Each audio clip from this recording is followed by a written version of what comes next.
Përshëndetje miq dhe mirë se erdhët te kuzhina e Rahimes.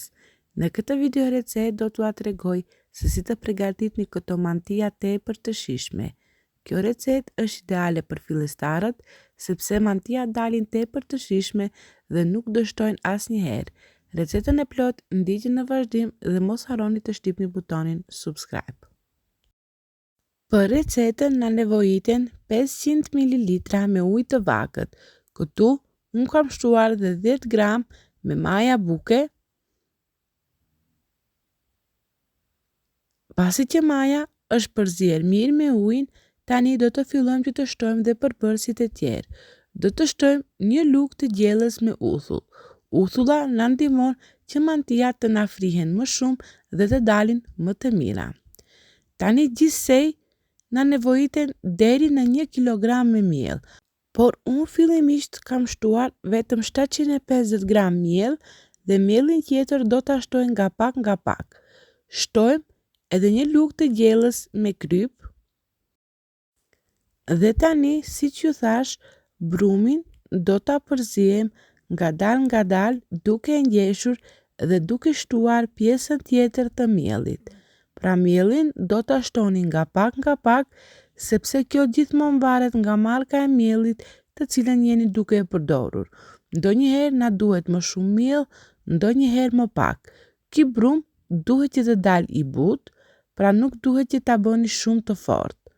Brumi duhet të dalë në këtë formë i butë. Brumin do ta lëmë të pushojë për 40 minuta. Ndërkohë do të shkrijmë 500 gram me gjalp. Dhe do ta heqim anash që të naftohet.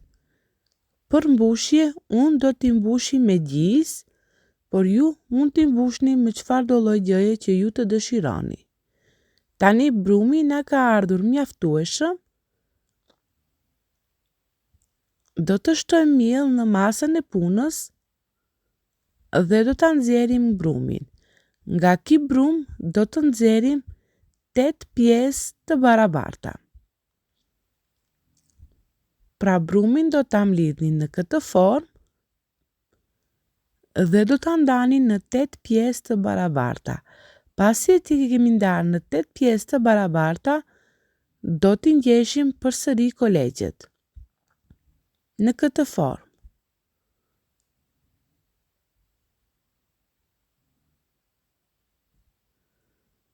Dhe tani, pasi që i kemi gati të gjithë kolegjet, do të fillojmë me të parën. Do ta hapim petën duke i hudhur gjithmonë miell që të mos na ngjitet brumi në vendin ku jemi duke e punuar, pasi që brumi është i butë.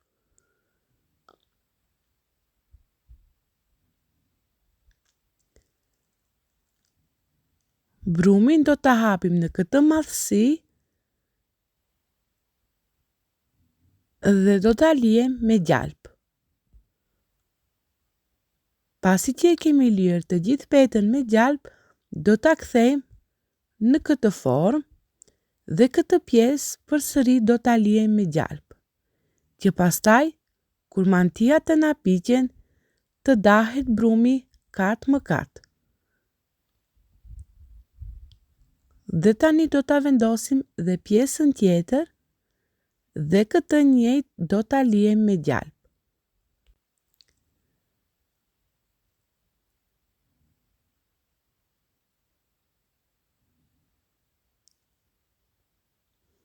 Tani është koha që ta bëjmë në formën katrore.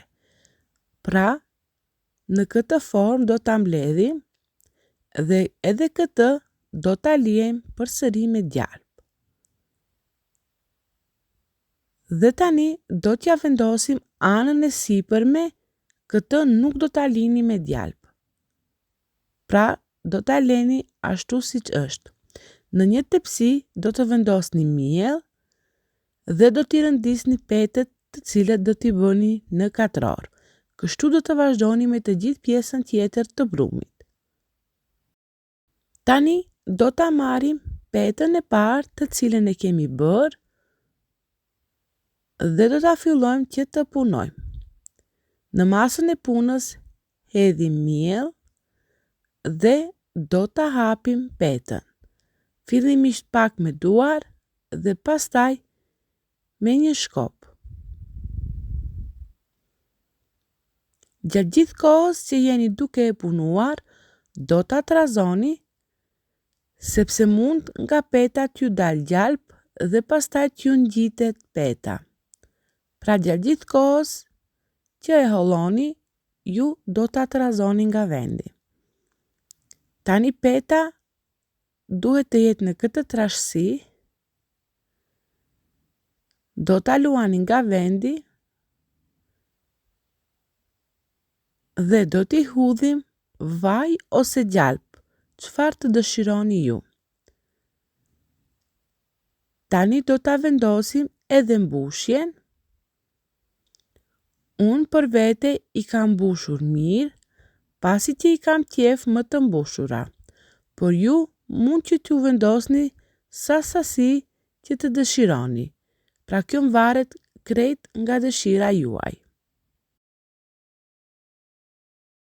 Tani, pasi që e kemi mbushur të gjithën me gjizë, do t'i hudhim dhe pak vaj tek gjiza dhe do të fillojmë që ta mbledhim. Kur ta mblidhni, kujdes të mos e shtypni shumë, pra aq më pak që e shtypni, aq më mirë do të hapen petët pas pjekjes. Do ta rrotullojmë në këtë formë derisa ta mbledhim të gjithën. Tani tepsin unë e kam lyer me vaj, por ju mund që t'i vendosni dhe letër gatimi. Dhe kështu do të vazhdoni me të gjithë pjesët tjetër të brumit. Tani pasi që i kemi bërë të gjithë pjesët, do ta presim. Pra ky brum është i mjaftueshëm për një tepsi si kjo.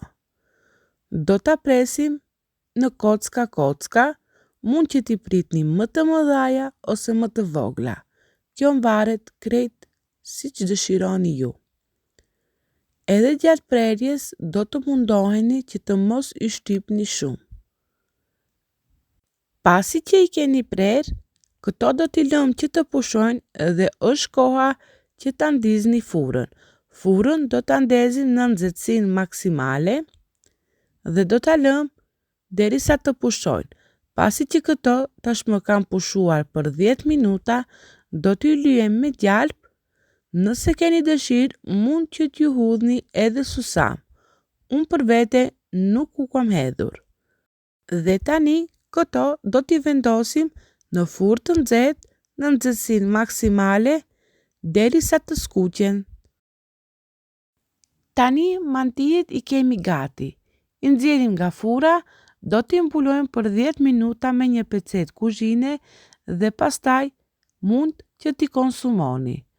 Pra, si që shikoni, na kanë dalë tepër të mira.